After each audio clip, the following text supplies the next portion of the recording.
aqui é a Dani e este é o podcast Bota Pra Fora, um espaço para compartilhar sentimentos, inseguranças, ideias e noias.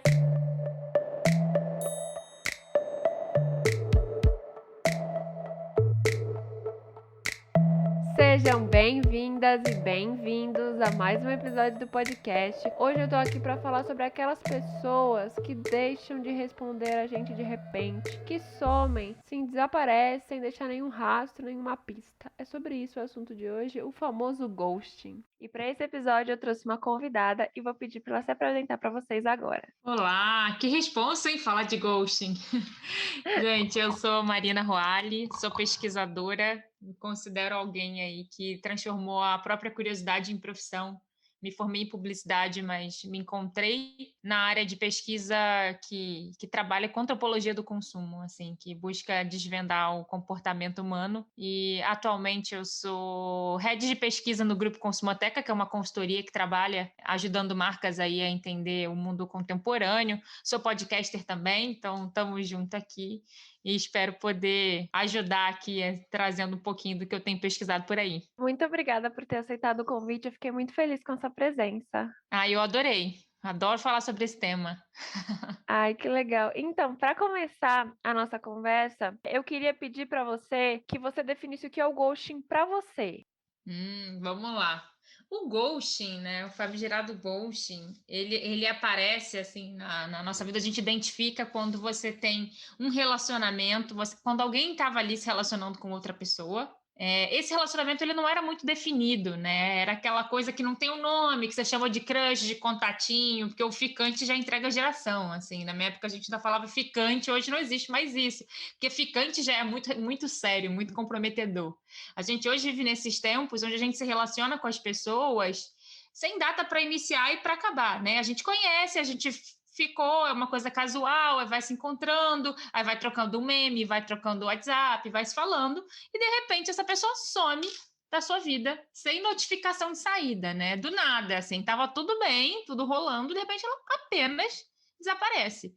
E ela não só desaparece no sentido do contato direto, mas ela continua te rondando ali nas suas redes sociais. Ela não some por completo. Ela ainda olha teus stories, talvez ela ainda dê um like numa foto sua, mas te mandar uma mensagem diretamente, responder, chamar para sair ou justificar o que aconteceu na vida dela, isso não acontece.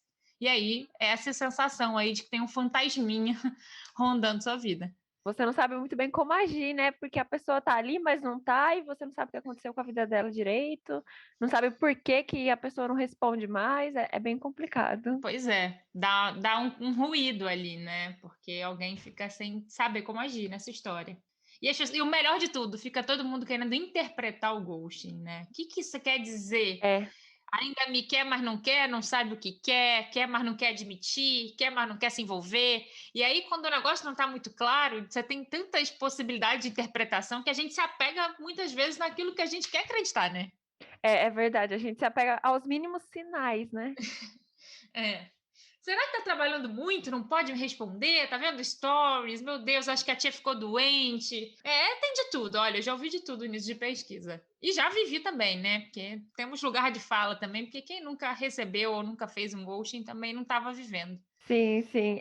Antes de gravar esse episódio, eu fiz uma pesquisa no Instagram e perguntei assim para as pessoas, né? Você já fez ghost e você já recebeu? E foi praticamente o mesmo tanto, assim, as pessoas é 50-50. Todo mundo já fez o ghost, todo mundo já recebeu o ghosting. A gente fala mal quando a gente é o ghostizado, né? Quem tá do outro lado da relação, mas todo mundo já fez de alguma maneira. E também a gente às vezes associa muito a gênero, como se em relações heterossexuais homens fizessem mais ghosting que mulheres. E não é bem assim, tá? Pelo que a gente vê aí de pesquisa. Uhum. Eu queria também perguntar para você se você acha que agora a gente vivendo, né, nessa pandemia mais online, essa tendência de sumir, ela tá mais presente agora nessa pandemia que a gente só tá falando, a gente não se encontra pessoalmente. Então a gente tem o online. As pessoas estão sumindo mais ou não? Olha, o que a gente vê é que tem mais gente buscando o outro para fazer um contato ali para suprir sua solidão. Você não está mais ficando com a pessoa ali por se relacionar. pelo contato físico, mas tem muita gente que está buscando alguém para ter alguém para bater papo, gente que entra no Tinder para suprir solidão de conversa mesmo. E aí, de repente, quando você já saciou, já deu conta do que essa pessoa precisava, ela vai e some. Mas, em contrapartida, tem um outro movimento que a gente vê na pandemia também, é que tem pessoas que mantinham vários relacionamentos e tinham isso de ter vários ali os contatinhos, e que com a pandemia, por questões de protocolos de segurança, estão repensando isso. Tem muita gente aí fazendo acordo de exclusividade agora para ficar na pandemia, não porque é um namoro, porque o casal se ama e quer ali essa exclusividade da ideia da fidelidade do amor romântico, mas por conta da segurança do Covid. Então, olha, você não pode ficar com mais ninguém. Para a gente se ver, você não pode se expor. A gente não pode se expor, assim. Então, a gente até estava entrevistando para fazer um episódio do nosso podcast algumas pessoas na semana passada, e eu ouvi um depoimento de um cara que tá saindo com um boy. Os dois, eles se encontram. Eles combinaram uma exclusividade, mas assim, puramente pela pandemia. Não é porque eles estão assim, meu Deus, quero namorar. E é do tipo, quando o cara vai visitar ele na casa dele, ele tem que checar se o cara foi de metrô ou de carro. Porque assim, se você vier de metrô, eu já não fico com você. Então tem uma coisa ali de uma quebra de espontaneidade que tá rolando muito forte na pandemia aí, pra quem tá solteiro, né? Então, muda um pouco, assim. Por um lado, acho que tem dois tipos de comportamento. Tem aquele que tá falando com todo mundo e vai sumindo puramente pela solidão. E tem aqueles que estão buscando um relacionamento mais firme porque não tá podendo ficar ciscando aí em todo lugar. Aí faz um acordo, né? E aí vai se virando como pode. Não, total. E você acha que agora as relações estão mais descartáveis? Pelo fato de ter o Tinder, de ter esses aplicativos de relacionamento? Uhum. Essa pergunta é muito boa, porque eu acho que ela é até a introdução de tudo, assim, quando a gente fala do ghosting, né? Quando a gente vai entender esses fenômenos do relacionamento. Tem até uma pesquisa que a gente fez lá no Grupo Consumateca que se chama Relações Beta. Que a pergunta que originou essa pergunta é: nossa, a gente nunca teve tanta plataforma para acessar e para encontrar o outro. Tem esses sites que tem algoritmo que vai dizer e combinar, fazer um match perfeito com você, né? Tem opções para tudo, mas as pessoas nunca se queixaram tanto de que tá difícil se relacionar. Né? Por que isso? Assim, foi dessa pergunta que a gente partiu para as ruas, na época podia, né?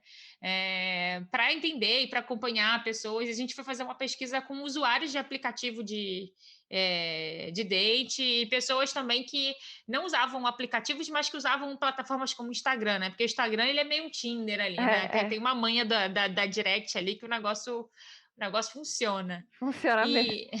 E o que a gente vê é que a gente está numa lógica de mundo capitalista tão fervorosa, a nossa relação com o consumo, ela baliza tanto aí hoje como a gente constrói nossa identidade, que a gente está levando a lógica do capitalismo para as nossas relações. A gente, quando entra no Tinder, tem um senso de abundância, que é quando igual a gente entra na Amazon, sabe? Que a gente adora, porque tem tudo aqui e eu vou querer, se não tiver um produto, eu acho outro. O Tinder, ele é uma prateleira de produtos infinitos, assim. Então, não só o Tinder aqui, né? Tô falando de todas essas plataformas como um todo. Então, a gente tem uma coisa, existe um medo da solidão que a gente vive nesse nosso tempo, né? A gente ainda tem uma associação muito forte de que pessoas em relacionamento têm mais sucesso do que outras. A gente vive numa sociedade que metrifica a performance, que metrifica sucesso. A gente tem uma nota em tudo que a gente faz. Por mais que você fale, eu não me importo com a metrificação das coisas, mas você entra no seu Instagram e você vê se está tendo like, se você não está tendo. Você entra no seu LinkedIn, você vê quantas pessoas olharam o teu perfil. Às vezes você nem quer mudar de emprego, mas você fala, poxa, ninguém está me vendo, será que eu não estou interessante? Você anda de Uber e alguém te dá uma nota quando você sai da corrida.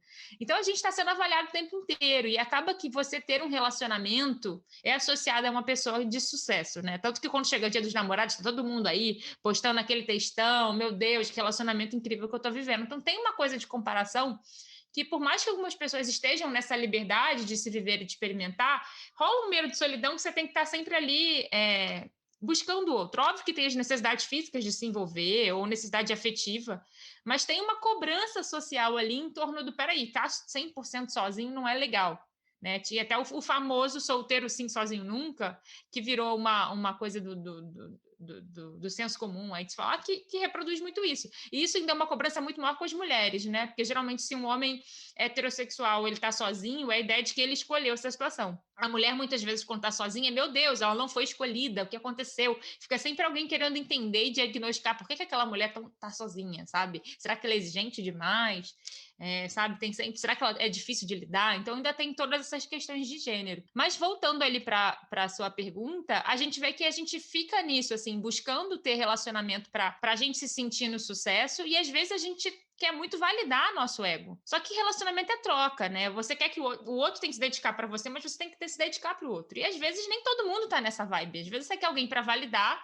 Tinha gente que na entrevista a gente via assim, eu entro no Tinder quando minha autoestima tá baixa. Então você só quer validar, você só quer subir seu ego, porque a gente vive numa autoestima muito flutuante, assim, as pessoas, síndrome do impostor rolando aí. Então tem muito isso de você às vezes buscar o outro alguém só para satisfazer ali seu desejo ou para você se sentir desejado. Então isso faz parecer que as pessoas estão muito frias e estão se desconectando de maneira rápida. E o que a gente vê, e a gente até chama de relações beta, é que existe hoje um tipo de relação, que é essa relação de experimentação, em que a gente assume que não existe compromisso. Por isso que a gente deu esses nomes fluidos, como crush e contatinho, mas que elas estão sempre no modo de experimentação. É como se você... É um contratinho que a gente fala. É como se você... A partir do momento que eu te conheci no Tinder, eu assinei um contrato de que tá tudo bem, eu não posso cobrar nada na sua vida, é fluido, somos modernos, somos contemporâneos, somos compromissados, e eu não posso te cobrar. Então, se eu sair com você no Tinder, por causa do Tinder, e semana que vem eu te vejo com outra pessoa, eu não posso cobrar, porque, assim,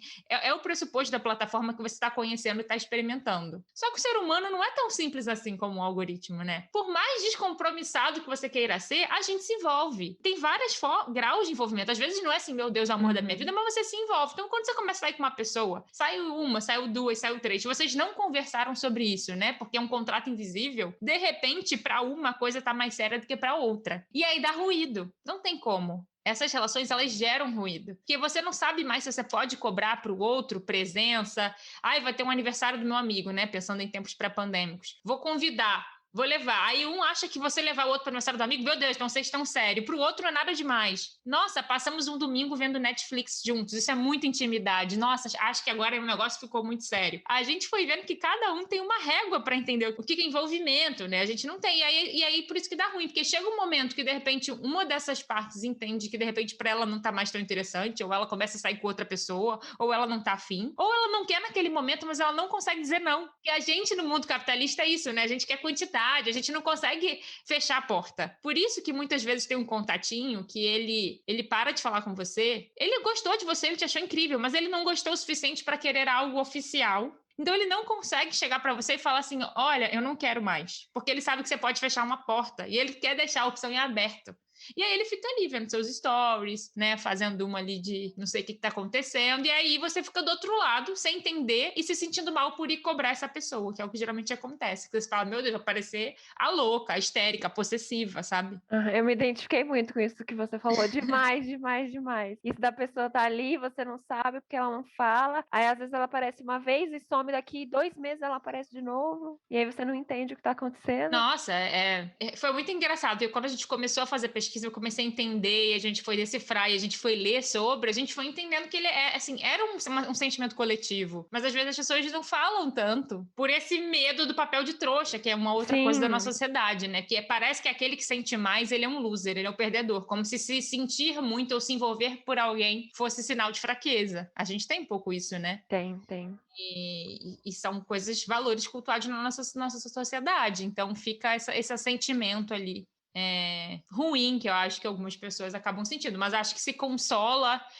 Gente, todo mundo passa por isso, assim, é inevitável, é algo muito do nosso tempo. Sim, com certeza. Dá uma frustração, mas, né, a gente tem que entender que todo mundo vai passar por isso. Todo mundo vai passar. E não dá para classificar também que, meu Deus, então todo relacionamento que você conhece alguém na internet ou no aplicativo vai ser assim. Não, depende, né? O problema é assim, essa coisa da relação beta é que cada um tá numa frequência e às vezes um tem uma expectativa que do outro é diferente. Mas quando você tem duas pessoas que realmente ficam na mesma frequência e que estão dispostas ali a mesma coisa, essa relação sai do modo beta e você oficializa e entra num relacionamento. Então isso pode acontecer. É por isso que às vezes você vê histórias ali bem-sucedidas, assim, e fala, nossa, mas por que não aconteceu comigo ainda? Mas às vezes para aquela pessoa que foi bem-sucedida, teve de tudo, assim. Eu até brinco, estudei pra caramba aplicativo e o meu namorado hoje eu conheci no aplicativo, assim. E as pessoas falam, nossa, mas por que deu certo pra você? Eu falo, nossa, mas assim, antes de dar certo, eu não sei nem se eu posso dizer que deu errado, mas eu tive muitas outras experiências que eram outra vibe, sabe? Uhum. Não dá para também culpar e falar, meu Deus, não dá para conhecer ninguém legal nos aplicativos hoje em dia. Uhum, sim, sim. Tem gente legal e não legal dentro e fora da internet, sabe? Então, isso rola também. Sim, sim. Eu conheço pessoas que se casaram com gente que encontrou dentro do Tinder. Então eu acho que dá pra ter esperança. Eu conheço também. No meu caso, eu conheci no Happn, mas acho que Uhum, a gente não pode perder o medo de ir atrás, né? De se relacionar e sim, de ficar sim. traumatizado para conhecer outra pessoa. Talvez, assim, o mais importante quando a gente estuda e vai conversar com essas pessoas é ter clareza do que a gente quer e não ter vergonha de deixar claro para o outro. Essa coisa de ter medo da gente fazer papel de trouxa faz com que muitas pessoas não deixem claro qual é a tua vibe, qual é a tua expectativa. E se a sua for uma coisa e a do outro não é, talvez vá doer, mas então sai fora, sabe? E busca outra coisa. Mas é óbvio que é muito fácil falar e dar esse conselho, né? Tá na posição é difícil. É bem difícil. É verdade. Eu acho que o diálogo mesmo, né, é uma das coisas que falta em muitos relacionamentos e que às vezes acaba gerando esses ruídos, como você falou, a pessoa não explica o que ela quer e o outro não tem como saber o que a pessoa quer se você não explicar. Então, Sim, a precisa do gente fica diálogo, né? nessa. Como a gente hoje não combina e você não sabe até quando você está com aquela pessoa, a maneira de você saber que tá tudo bem entre vocês é a manutenção do interesse, né? O que é manutenção do interesse? É ficar mandando mensagem, assim, vai ser o WhatsApp, vai ser marcar a pessoa no meme, vai ser a interação digital que vocês acabam tendo. E aí, quando a coisa vai esfriando, você sente assim. É óbvio que às vezes a pessoa dá uma esfriada porque está mais ocupada, né? Pode acontecer várias coisas na vida da pessoa, também numa pandemia, as pessoas com a saúde mental super abalada. Mas, assim, uma coisa que é universal, gente, eu acho que isso não é nem do nosso tempo, eu acho que é desde sempre, desde que o mundo é mundo. E eu aprendi ali muito na marra e na pesquisa. Quando alguém está interessado, a pessoa vai deixar claro que ela está interessada e ela vai atrás. Não da maneira talvez que você espera, mas ela vai. Então, assim, se você está interessado em alguém que está praticando ghosting com você e você está aí criando mil teorias que justifiquem esse ghosting, assim, aceita. A pessoa não está tão interessada assim, né?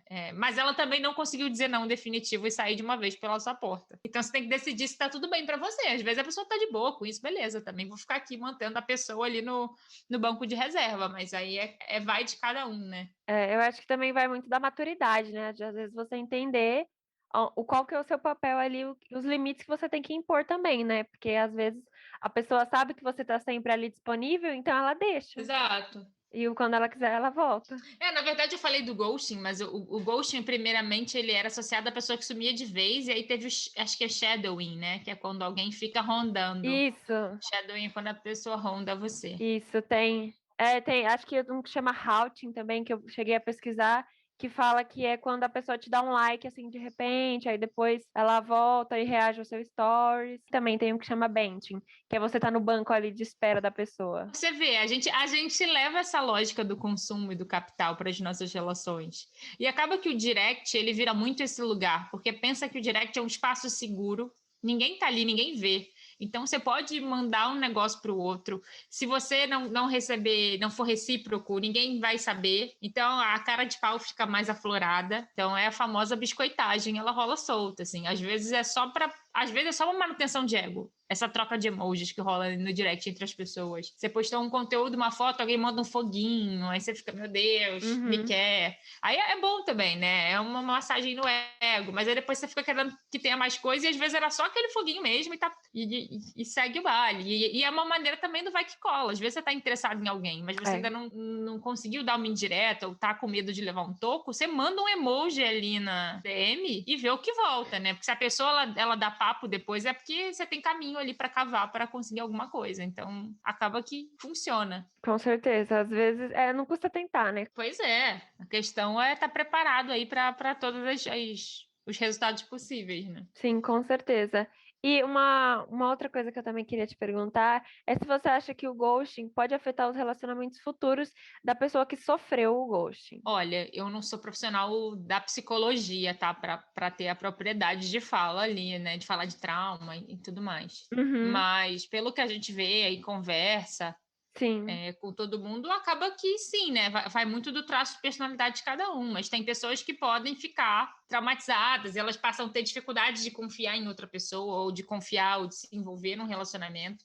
Porque elas, às vezes, estão acostumadas em relações onde, meu Deus, estava tudo bem, estava tudo incrível, e sem um motivo aparente o outro sumiu. E aí, toda vez que ela tá num relacionamento e tá tudo bem, ela tá sempre com medo dessa pessoa ir embora, né? Porque o ghosting, ele pode acontecer do nada. Mas é complicado também a gente projetar no outro experiências passadas, né? O outro não tem essa culpa. Todo mundo chega com uma bagagem, né? Então, acho que ninguém chega aí a uma idade, certa idade da vida sem frustração amorosa alguma, né? Só se você não estava vivendo. E ter que lidar com isso é difícil. Então, acho que o Sim. diálogo acaba sendo um caminho muito, muito interessante, dependendo do perfil da pessoa, às vezes terapia, né? Entender, se autoconhecer pode ser um caminho interessante para você não deixar de se abrir ali pro outro, sabe? Porque ninguém tá livre às vezes você sai com uma pessoa, você acha ela super interessante, você gosta, assim, foi legal o momento, mas você não quer mesmo realmente alguma coisa. Nem todo mundo que faz o ghosting é a pior pessoa do universo. Claro que não é a melhor prática do mundo, mas é o que você falou, assim, muita gente já fez e já recebeu. Então, acho que o caminho é, se o ghosting é muito doloroso para você, tem pessoas que lidam bem com isso, né? Que praticam e fazem, mas se para você é muito doloroso, corta isso e foge de relações que tem ghosting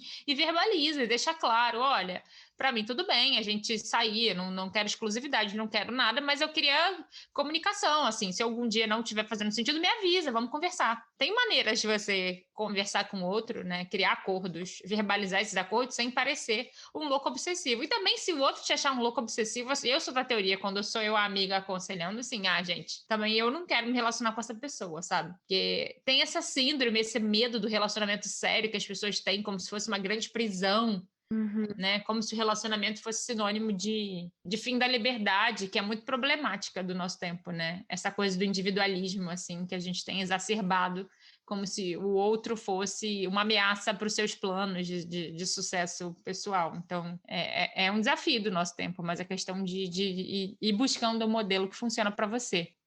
E isso que você falou é muito engraçado, né? Ao mesmo tempo que muitas pessoas querem um relacionamento, tem isso de se sentir preso, né? São duas coisas muito contundentes, né? Porque a pessoa quer um relacionamento, mas ela também tem medo de ficar presa. A gente não vai ter tudo, né? Toda escolha, ela é uma renúncia, né? Não tem como. É, A não ser que você ainda reveja seus modelos, né, de relacionamento, e tem hoje todo um papo sobre o poliamor, e você não precisa estar numa relação monogâmica, mas ainda que você não esteja, você tem que ter acordado isso com a outra pessoa, né? Tem que ser algo que funciona para ambas as partes. E também não adianta se enganar. Tem pessoas que às vezes topam estar numa relação não monogâmica, mas no fundo porque ela tem o medo de perder outra pessoa. Para ela não tá tudo bem. E aí também não é legal, porque alguém vai sofrer nessa história. Então, assim, a transparência, o jogar limpo, entender qual é a expectativa do outro é muito importante. Claro que não transformar tudo numa grande DR e parecer que todo date ali é um papo de RH, mas acho que de forma leve as pessoas podem ir deixando clara quais são as suas expectativas. sim, com certeza. O nosso papo está chegando ao fim. Eu queria te perguntar se tem mais alguma coisa que você desejaria falar sobre esse tema. Eu acho que eu gosto muito desse tema, porque sempre que eu falo dele e a gente vai pesquisar, ele me ajuda muito a entender mais, assim, comportamento. E até falando não só como pesquisadora, né, mas como indivíduo, como alguém que já viveu solteira nesse mundo de plataforma, de aplicativo, como conselho, assim, não como conselho de alguém que tá, meu Deus, dei certo, mas da gente não perder o medo, sabe? Não perder a fé no outro. E acho que, assim, ter muito clareza do que a gente quer e da expectativa com o outro. E talvez a gente não olhar as experiências por essa lógica de sucesso ou fracasso. Às vezes você vê uma história muito bacana com uma pessoa que não virou namoro, não virou outra coisa, mas a gente fala, meu Deus, tem um dedo podre, só escolhi errado. Às vezes foi uma história muito bacana, ela não virou outra coisa, mas ela foi legal. Tenha carinho pela sua história, pela sua trajetória emocional. Tem pessoas que ficam, meu Deus, nunca namorei, e aí sofrem. Às vezes nunca namorou, mas viveu um monte de outras histórias, assim, olhe para suas histórias com outro olhar, vá aceitando, pense pelo ponto de vista dos momentos que você viveu, e não do que isso virou para os outros, sabe? Se no Natal, no final do ano, seu tio, sua tia perguntou se tá solteiro, e você falou mais uma vez que tá,